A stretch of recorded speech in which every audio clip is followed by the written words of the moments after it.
જોરદાર તાળીઓથી વધાવીએ આ નાનકડા ભૂલકાઓ સિનિયર જુનિયર કેજીના ઇંગ્લિશ મીડિયમના બાળકો હતા.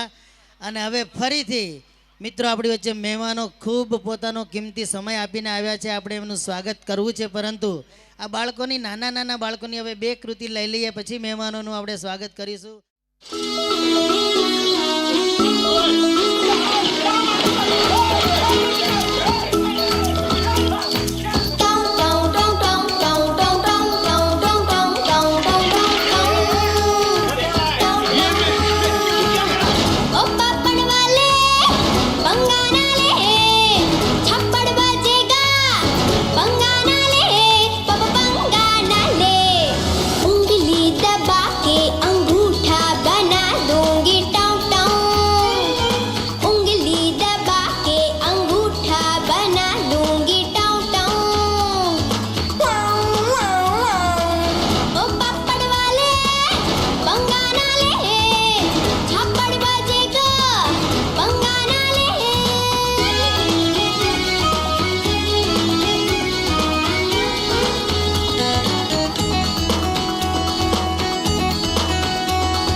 બહુ સરસ મજાનું ગીત છે અને આપણને ખૂબ ગમે એવું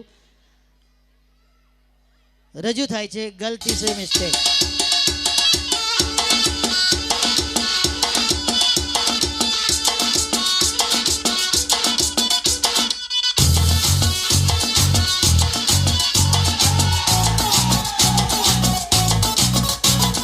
झटका जरा सा महसूस हुआ एक लाइफ की गाड़ी ने कस के मारा ब्रेक.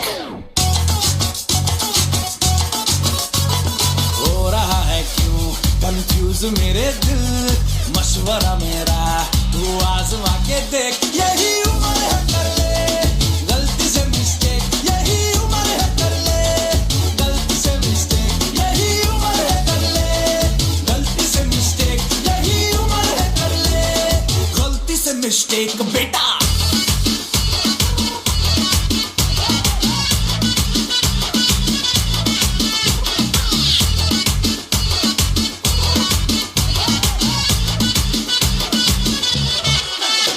चल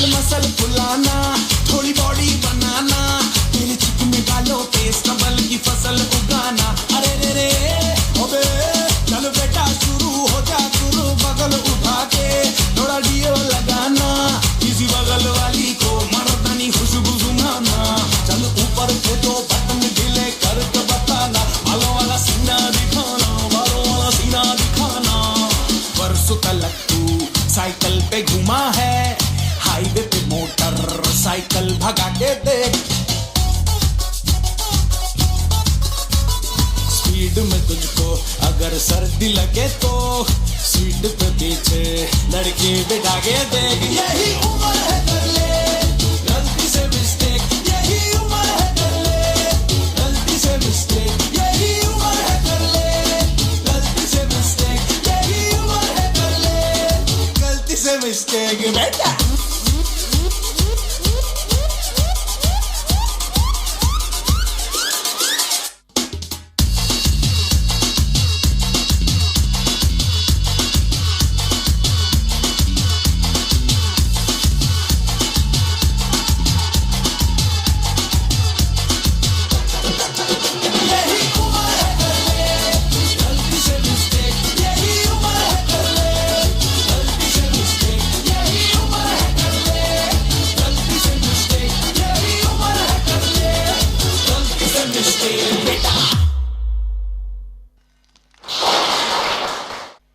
જીતુભાઈ, ગોરધનભાઈ અને કાનજીભાઈ, હા, જે વાલીઓ પોતાના બાળકને મેળવવા ઉતાવળા થતા હતા એમને વિનંતી છે કે જે બાળકોની કૃતિ પૂરી થઈ ગઈ હોય તેઓ પોતાના બાળકોને સ્ટેજની પાછળથી સૌથી પહેલાં હું વિનંતી કરીશ જીતુભાઈ પટેલ આપણી શાળાના આચાર્ય અને આખા એ શાળાની અંદર તમામ કાર્યક્રમોની અંદર જે ખૂબ જ ચિંતિત હોય છે, દિવસ રાત જાગીને આખા કાર્યક્રમ સફળ ન થાય, બાળકોનું ભવિષ્ય ઉજળું બને એના માટે સતત જેઓ ચિંતિત રહેતા હોય છે એવા જીતુભાઈ આચાર્યને વિનંતી કરીશ કે તેઓ આજના આપણા માનવંતા મહેમાન એવા સ્વનિર્ભર શાળા સંચાલક મહામંડળ ગુજરાતના ઉપપ્રમુખ એવા શ્રી સૌજીભાઈ બી પટેલને તેઓ પુષ્પગુચ્છ આપીને એમનું સ્વાગત કરશે.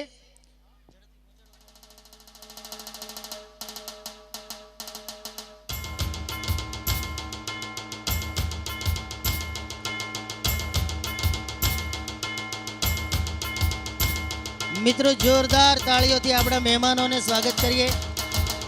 આપણી જેમ સન સિટી સ્વનિર્ભર શાળા છે એમ આખા ગુજરાતની જે સ્વનિર્ભર શાળાઓ હોય છે એનું એક મહામંડળ છે અને આખા ગુજરાતની આ શાળાઓના મહામંડળના ઉપપ્રમુખ એવા સૌજીભાઈ આપણી વચ્ચે આજે સમય આપીને આવ્યા છે. આપણા માટે આનંદ અને ગૌરવની વાત ગણાય. આપણી વચ્ચે ઉપસ્થિત છે ઉમિયાધામ ટ્રસ્ટ, જેના આંગણે જે માતાનું આંગણું આજે આપણને જેમણે સોંપ્યું છે અને જેમનો આપણને આખા એ કાર્યક્રમમાં વર્ષ આજે નહીં પણ વર્ષોથી ખૂબ સહકાર આપણને સાંપડ્યો છે એવા ઉમિયાધામ ટ્રસ્ટના પ્રમુખ એવા શ્રી જસવંતભાઈ ડી પટેલ આપણી વચ્ચે ઉપસ્થિત છે. હું વિનંતી કરીશ કાનજીભાઈ ભાલાળાને વિનંતી કરું કે તેઓ આ ઉમિયાધામના ટ્રસ્ટી શ્રી જસવંતભાઈને પુષ્પગુચ્છ આપીને એમનું અભિવાદન કરે. જોરદાર તાળીઓ. અહીંયા તાળીઓ કાનજીભાઈ માટે પણ થવી જોઈએ. એટલા માટે આ બંધ કરે તો હું કહું, કાર્યક્રમ 250 કન્યાઓને પરણાવવાનો કાર્યક્રમની તમામ જવાબદારી માથે લઈને ફરે છે અને તોય આજે આપણા કાર્યક્રમમાં હાજરી આપી છે એ બહુ આનંદની વાત બની છે. અને આપણી વચ્ચે ઉપસ્થિત છે સુરતની નહીં, ગુજરાતની નહીં પણ ભારતની સુપ્રસિદ્ધ કોલેજ એવી SVNIT એન્જિનિયરિંગ કોલેજ અને એમના પ્રોફેસર એવા કેડી યાદવ સાહેબ આજે આપણી વચ્ચે ઉપસ્થિત થયા છે, મહેમાન બન્યા છે. હું ગોરધનભાઈ આપણી શાળાના ડિરેક્ટર એવા ગોરધનભાઈને વિનંતી કરીશ, ગોરધનભાઈ લાઠિયા, કે જેઓ કેડી યાદવ સાહેબનું સન્માન કરશે, પુષ્પગુચ્છ આપીને એમનું સન્માન કરશે. જોરદાર તાળીઓથી આપણે એમને વધાવી લઈએ.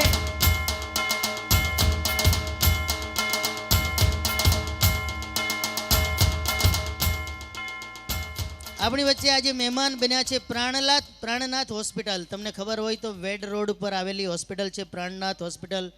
આ હોસ્પિટલના ટ્રસ્ટી છે એવા શ્રી રમેશભાઈ અંટાળા આજે આપણા મહેમાન બન્યા છે. આ રમેશભાઈનું સ્વાગત કરવા માટે હું જસવંતભાઈ આપણા સ્કૂલના અંદર જે આખા કોઓર્ડિનેટર છે એવા જસવંતભાઈને વિનંતી કરીશ કે તેઓ રમેશભાઈ અંટાળાનું સ્વાગત કરશે. દિવસ અને રાત મહેનત કરીને આખા કાર્યક્રમને જેમણે ઓપ આપ્યો છે એવા જસવંતભાઈ સ્વાગત કરી રહ્યા છે રમેશભાઈ અંટાળાનું. પ્રાણનાથ હોસ્પિટલના ટ્રસ્ટી છે તેઓ. આખા સુરતની અંદર જો ખૂબ રાહત દરે ચાલતી એવી ઘણી બધી હોસ્પિટલોના નામ લઈએ તો એમાં આંગળીને વેઢે ગણી શકાય એવી હોસ્પિટલો છે, એમાં પ્રાણનાથનું પણ નામ ગણી શકાય છે. અને આજે આપણા બીજા એક મહેમાન બન્યા છે અને તેઓ છે આ ઉમિયાધામ ટ્રસ્ટના મંત્રી છે એવા શ્રી પિયુષભાઈ પટેલ આજે આપણી વચ્ચે ઉપસ્થિત છે. આ પિયુષભાઈ પટેલનું પણ આપણે સાહસ છે. તો હું વિનંતી કરીશ અમારા કોમ્પ્યુટર ડેટા બેંકના ડિરેક્ટર એવા શ્રી યાદવ સર આપણી વચ્ચે ઉપસ્થિત છે. અમારી સન સિટી આરાધના એજ્યુકેશન ટ્રસ્ટની જે સંસ્થાઓ છે એમાંથી ડેટા બેંક કોમ્પ્યુટર કરીને એક સંસ્થા છે કે જેમાં કોમ્પ્યુટર એજ્યુકેશન મળે છે. એના હેડ એવા શ્રી યાદવ સર આપણી વચ્ચે ઉપસ્થિત છે. તેઓ પિયુષભાઈનું ઉમિયાધામના સહમંત્રી એવા પિયુષભાઈનું સન્માન કરશે અને આપણે સૌ એમના સન્માનને જોરદાર તાળીઓથી વધાવી લેશું. જોરદાર તાળીઓથી વધાવી લઈએ. મિત્રો, ઠંડીની અંદર જેટલી તાળીઓ પાડશો ને એટલી તમને ઉપયોગી થશે. મહેમાન માટે પણ ઉપયોગી થશે ને તમારા શરીર માટે, એટલે કે તમારી ઠંડી ઉડી જશે. કારણ કે આપણે હજુ ખૂબ મોડે સુધી કાર્યક્રમને માણવાનો છે. તો આવો મિત્રો, મહેમાનોનું આપણે સ્વાગત કર્યું છે અને હવે જીતુભાઈ પટેલને વિનંતી કરીશ. પ્રવીણભાઈ ડોબરિયા આજે આપણી વચ્ચે ઉપસ્થિત છે. પ્રવીણભાઈ ડોબરિયાનું સ્વાગત કરવા માટે હું વિનંતી કરીશ જીતુભાઈ પટેલને કે તેઓ પ્રવીણભાઈ ડોબરિયાનું સ્વાગત કરશે. પ્રવીણભાઈ ડોબરિયા, કાનજીભાઈ ભાલાળા અને પ્રવીણભાઈ ડોબરિયા અને ગોરધનભાઈ લાઠિયા ખૂબ જૂના સાથીઓ છે અને તેઓ એકાઉન્ટન્ટનું ખૂબ મોટું બિઝનેસ સંભાળે છે. આ બધા જ મહેમાનોને ફરી એકવાર જોરદાર તાળીઓથી આપણે વધાવી લઈએ અને વિનંતી કરું જીતુભાઈ પટેલને કે તેઓ આજે મહેમાનોને પુષ્પથી તો સ્વાગત કર્યું જ છે, પણ શબ્દોથી પણ સ્વાગત કરવા માટે જીતુભાઈ માટે કાંઈ બહુ વર્ણન કરવું ન પડે. એક જ શબ્દ બોલું ને એટલે જીતુભાઈનું વર્ણન થઈ જાય કે એ જીતુભાઈ એટલે સરળતા. જોરદાર તાળીઓ જીતુભાઈ માટે થવી જોઈએ. બોલો શ્રી ઉમિયા માત કી.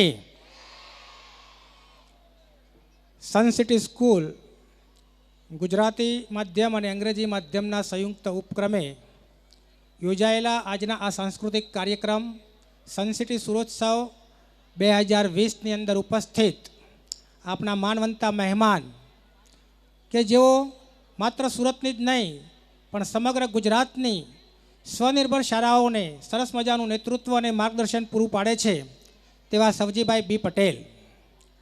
આપણે જે પરિસરની અંદર વર્ષોથી કાર્યક્રમો કરી રહ્યા છીએ તે ઉમિયાધામ મંદિર અને એના વર્તમાન પ્રમુખ કે જેઓ અનેકવિધ સામાજિક પ્રવૃત્તિઓ સાથે સંકળાયેલા છે તેવા આજના આપણા મોંઘેરા મહેમાન ભાઈ શ્રી જસવંતભાઈ ડી પટેલ.